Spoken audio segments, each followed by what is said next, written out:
This is Hidden Killers with Tony Bruschi. Here now, Tony Bruschi. Let this one sink in.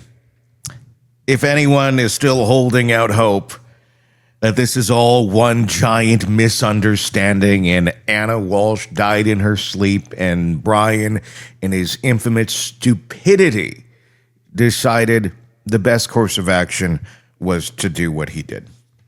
On December 25th of 2022, a full week before Anna Walshe supposedly died in her sleep after a New Year's Eve party, someone used Brian Walshe's phone to search, quote, Anna Walshe found dead. Let that sit for a second. Christmas Day, the kids are tearing through wrapping paper. There's a tree up. There's a wife in the house, and Brian Walshe is on his phone typing his wife's name followed by the words, found dead.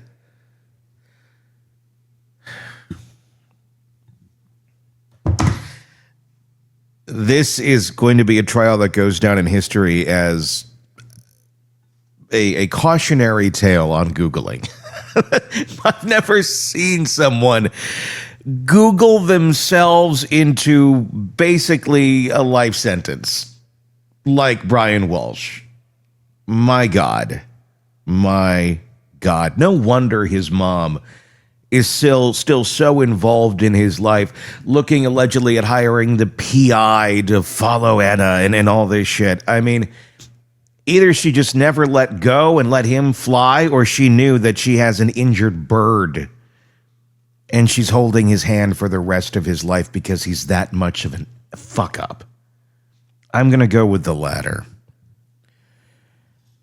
That's my conjecture. My God. Okay, we're going to get into what happened in the trial on the day that Anna's lover took the stand. Want to get your thoughts in the comment section on YouTube. Be sure to leave them there if you're not already on our YouTube channel. Same title, Hidden Killers with Tony Bruschi. That's what you search. You'll find our YouTube channel, and then you can join in that conversation and let us know your thoughts on all of this. So the defense wants this jury to believe Brian woke up on January 1st, found his wife inexplicably dead in their bed, panicked, and then made a series of terrible decisions, because that's kind of what he's good at. That's the story. Sudden, unexplained death.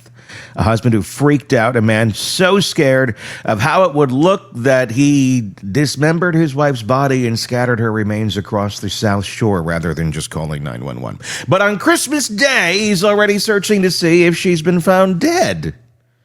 She's still alive. Very, very much alive. That's not panic. That is not grief. That's not even dark curiosity. That's a man checking his work ahead of time. What did he think he's going to find on Christmas Day?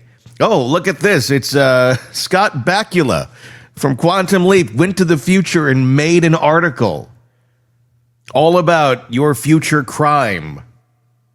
That's someone who already knows something the rest of us don't. And it doesn't stop there. Christmas morning, while Anna is presumably still alive and well, she is, Brian's phone is busy.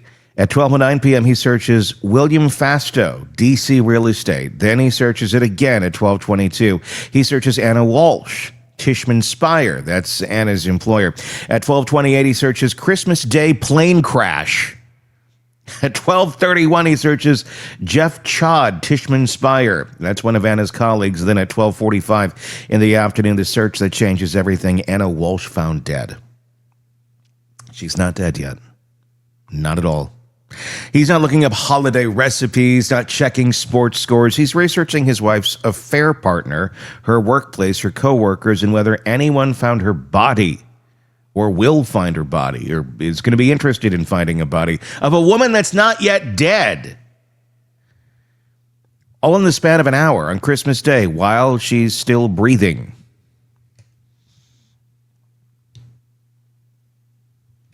It's like he's paranoid of a crime that has not yet been committed. The prosecution is building a case that Brian knew about the affair, that knowledge, that betrayal was eating him alive. Maybe it had been for months. Maybe it finally boiled over. But those searches tell you something important. Whatever happened to Anna Walshe, it didn't start on New Year's Day. It started before that, and Brian was already thinking about the end. William Fastow took the stand. He's the other man, a D.C. real estate broker who sold Anna her townhouse at 43rd Street in Northwest Washington back in March of 2022. The sale price was $1.3 million. The deed was in Anna's name. There was a mortgage, but Fastow didn't just sell her a house. He testified that after the sale, they stayed in close contact. We quickly became close friends, then confidants, and not before long started an intimate relationship, he told the jury. He was separated from his wife at the time, going through what would eventually become a divorce. Anna was dealing with what he called substantial legal trouble, a reference to Brian's federal fraud case that had kept him on house arrest and made him, by court order, the primary caregiver to their 3 young sons. They talked every day, text, Instagram messages, phone calls. They went on dates, socialized with Fastow's friends, did yoga together. Fastow said he didn't hide the relationship, at least not on his end. They traveled to Dublin together for Thanksgiving, flying out on November 23rd or 24th and coming back the 27th. From Dublin, Anna flew to Belgrade to visit family. Fastow went home to Washington. Then came Christmas Eve. They had dinner at a yacht club in Annapolis with some of his friends, then went back to his place for the night. On Christmas morning, Anna's flight back to Massachusetts got canceled. She ended up driving instead, arriving late on Christmas night. She told Fastow afterward that she and Brian had argued about her coming home late. It was not a fling. Fastow testified they were planning a future together, sitting down and talking about what the next 1, 3, 5, 10 years would look like, merging families, building something real. He said Anna told him she needed to be the one to tell Brian about the affair, said it would be a strike against her integrity if he found out another way. She wanted to handle it herself on her terms. Well, she never got the chance. Fastow painted a picture of a woman under tremendous strain. Anna was the family's primary breadwinner, pulling in the income that kept everything afloat, while Brian sat at home with an ankle monitor, unable to leave, unable to work, unable to resolve the federal case that had been hanging over their lives for years. Anna couldn't bring her kids to D.C. because the court agreement required Brian to be their primary caregiver, so she commuted back and forth week after week, missing bedtimes and school pickups and all the ordinary moments that add up to a childhood. She'd furnished bedrooms for them anyway. Fastow and Anna went to great lengths to prepare that D.C. townhouse for the day her children could finally live with her. She bought clothes, toys, everything they'd need, just waiting for the legal situation to resolve so she could have her family back. According to Fastow, Anna felt troubled, concerned, and deeply disappointed that she wasn't the mother her children deserved. She loved those boys, and she was stuck watching from a distance while someone else raised them, someone she was increasingly losing faith in. And then she found the credit card statements. Brian had been racking up charges on sports memorabilia for some side business, and that upset her. Here she was working herself to exhaustion to support her family, and he was spending money on collectibles. But the biggest stressor, Fastow said, was Brian's inability to resolve his criminal case. It was the thing holding up her entire life, her career, her relationship with her kids, her future with Fastow. Everything was on hold because Brian couldn't or wouldn't get his situation sorted. The defense, during cross-examination, tried to chip away at Fastow's credibility. Attorney Kelly Porges pointed out that Fastow never commented publicly on Anna's social media posts. Because everybody knows if you don't do that, you ain't in it to win it. Never posted pictures of the two of them together, that they only ever socialized with his friends, never Anna's, that Anna never told him Brian was suspicious of the affair, that there was no plan, as far as Fastow knew, for Anna to tell Brian the truth during her Christmas trip home. Fastow acknowledged all of it, said they were both in vulnerable places when the relationship started. Said he wasn't sure if their mutual friend, Jem Matulu, even knew about the affair before Anna disappeared. The defense is trying to suggest that maybe the relationship wasn't as serious as Fastow was making it sound. Maybe Anna was keeping her options open. Maybe she was going to stay with Brian after all. But none of that changes what Brian was searching on Christmas Day, and none of it changed what happened next. On December 31st of 2022, New Year's Eve morning, Anna shows up about 10 minutes late to her 8:15 a.m. bar class at Bar Method in Hingman Center. Her instructor, Ashley Semino, hadn't seen her in over a year, not since Anna had moved her workouts to D.C. Semino described the encounter as bittersweet.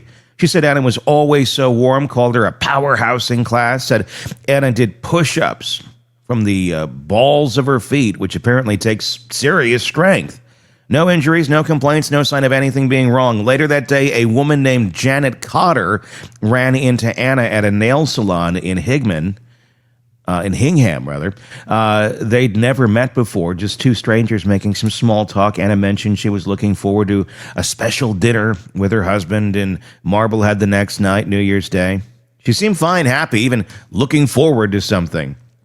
That night, Anna hosted a New Year's Eve gathering at the Cohasset house. A friend named Gematulu was there, the same mutual friend who had introduced Anna to Fastow. At midnight, Anna texted Fastow a Happy New Year message from the East Coast. It's the last communication anyone ever received from her. New Year's Day, Fastow texts Anna, sends a photo of his son learning to ski, a wave emoji, a question mark, nothing comes back. He tries calling straight to voicemail. He tries from a landline. They thinking, maybe she'd blocked him for some reason. What's going on? This different number, did he get the phone? You don't know what's going on. Same thing, silence. The woman who texted him every single day, who talked about spending the rest of her life with him, just stopped responding. According to the defense, this is the day Anna died suddenly in her sleep. And Brian discovered her body when he climbed into bed with her. It's not an unexplained death, the freak medical event, and then panic. According to the prosecution, this is the day Brian Walshe killed his wife. And the days that followed are when he tried to make her disappear. January 30, 2023, surveillance cameras at the Claremont apartment complex in Abington capture a Volvo pulling into the driveway around 4:30 in the afternoon. The car is consistent with Brian Walshe's vehicle. It drives past the main building, heads to the back of the property, and parks behind a fenced-in dumpster. And a man gets out. On the grainy footage, he's just a black silhouette, no clear features, no identifying marks. He's carrying a trash bag, and he walks to the dumpster, throws it in, walks back to the car, and drives away. The whole thing takes maybe a minute, right around there. The trash at that complex was picked up the very next morning. Sandra Hempel-Waldrop, the general manager of the Claremont, testified that the timestamp on the footage might be off by about 20 minutes, but she confirmed the layout, one driveway entrance, dumpsters in the back. She confirmed what the jury was looking at, which is what matters here. It's not so much a timestamp timeline case. It's more like, look who's here. It doesn't matter what, as long as it's taking place after the murder, that's what matters, and that's what it is. Massachusetts State Trooper Connor Keefe spent the afternoon breaking down the cell phone evidence, and it tells the story in coordinates. 2 phones were seized during the investigation, both registered to Brian's mother, Diana, at her Swampscott address. Both, according to investigators, were used by Brian. On January 1st, the phone pings at Diana Walsh's apartment complex in Swampscott. Then it moves to Lowe's in Danvers, then CVS, then Stop and Shop, then back to the Cohasset house by 8:31 p.m. That's the day Anna supposedly died, and Brian is out, running errands. January 2nd, Home Depot at Rockford at 4:15 p.m. Derby Street Shops near Shake Shack at 5:14. Stop and Shop in Cohasset at 6. Walgreens and Shaw's Plaza at 6:13. He's buying things, tools, supplies. The prosecution has already told the jury what he purchased. Cleaning products, a Tyvek suit, hatchet, that sort of stuff. January 3rd is where it gets damning. The phone hits the Claremont Apartments in Abington at 4:30 p.m., then the Point Apartments in Abington at 4:48, then the Chesham West Apartments in Brockton at 5:14. 3 apartment complexes, none of which he lives in, with dumpsters in a single afternoon. A tour of trash replicates across the South Shore.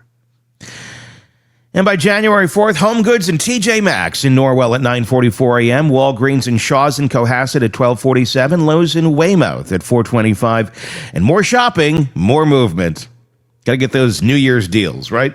January 5th, the phone pings at the southeast corner of his mother's apartment complex in Swampscott, right near the large trash compactor. That's where investigators eventually found blood-soaked slippers, a Tyvek suit, a hatchet, and a hacksaw streaked with red-brown stains. Keefe testified that he could distinguish this location from Brian's previous visits to the complex because the phone placed him in a different spot, not near his mother's unit, but near the trash. Police verified the locations with license plate readers. He was there. The phone says he was there. The cameras say he was there. There's no ambiguity. Julie Basser ran the kinder care in Norwell, where all 3 Walshe children were enrolled. She testified that Brian handled most of the drop-offs and pickups. She said he was usually friendly, made small talk with the staff, seemed like a normal dad. He's doing normal dad things. But on January 3rd and 4th, she noticed a change. He seemed in a rush, she said. His whole demeanor was different. Something was off. This is the same window when he's driving to apartment complexes across the South Shore with trash bags in the car. God knows what in them. The same window when the people who saw him every single day could sense that something had shifted. On January 4th, Brian Walshe picks up the phone and calls the man his wife was sleeping with. Fastow pushed it to voicemail. He assumed Brian was calling to confront him about the affair. Finally putting the pieces together. But when Fastow listened to the message, it was not angry. It wasn't accusatory. It was calm, almost eerily casual. Brian said Anna was missing. Said he'd talked to her work, and she hadn't been in. Said he was reaching out to basically everybody I could. Asked if Fastow had spoken to her recently. Signed off with something like, I'm sure everything's fine. Fastow called him back.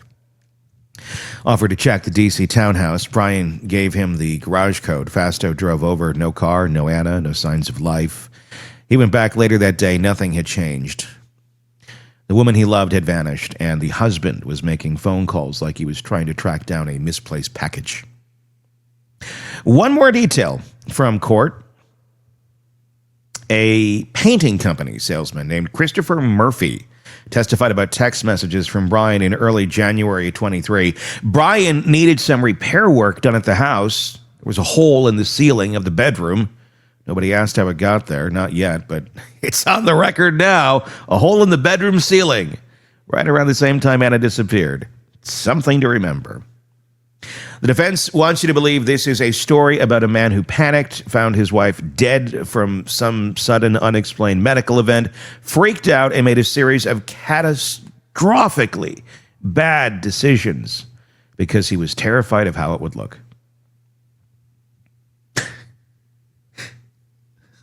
Let's find a way to make this look even worse, Brian. But panic doesn't explain searching Anna Walshe found dead a week before she dies. Panic doesn't explain researching her boyfriend and her workplace on Christmas morning. Panic doesn't explain methodically visiting 3 different apartment complexes in one afternoon to throw away trash bags. And panic doesn't explain calmly calling your wife's lover to ask if she's seen her or if he's seen her while you already know exactly where she is and what happened to her. Panic is messy. Panic is erratic. Panic leaves trails because people aren't thinking clearly. What the jury saw today wasn't panic, it was planning. It was precision. It was a man who had thought about this, who had maybe been thinking about it for a while, and then executed a plan to make his wife disappear. The cell pings tell you where he went. The surveillance footage shows him throwing something away. The search history shows he was already checking to see if she'd been found dead before she was even supposed to be dead. Wishful thinking? I don't know. And the people around him, the daycare director, the boyfriend, the coworkers who got calls asking about Anna's whereabouts, they all describe a man who was calm, collected, and strangely unbothered by the fact that his wife had vanished. Trooper Keefe is back on the stand for cross-examination. The defense is going to try and poke holes in the data, question the timestamps, challenge the methodology. That is their job, but the data is the data. The locations are the locations, and right now that data is telling a very specific story about a man who didn't just lose his wife. He erased her, and then he went shopping. Why are you searching if she's dead when you know she's not? Are you like, you're looking, is there another Anna Walshe out there that's going to come up in the news? So you know what? This guy's a dope. That's all I can say. This guy's a freaking dope. No wonder she was ready to get the hell out of there. Those poor kids. Your thoughts in the comment section on YouTube. Again, if you're not already there, search Hidden Killers with Tony Bruschi. Please hit subscribe while you're there. We're trying to get to 100,000 subscribers by the end of the year. We're getting close. Might make it with your help. If you like our commentaries, if you like all that, please do hit subscribe. We do greatly appreciate that. And if you don't mind, give us a review on Apple Podcasts. Greatly appreciate that as well. Let us know if you like what we're doing. We do, like I said, we do greatly appreciate that.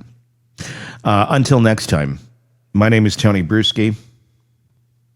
We'll talk again real. Want more on this case and others?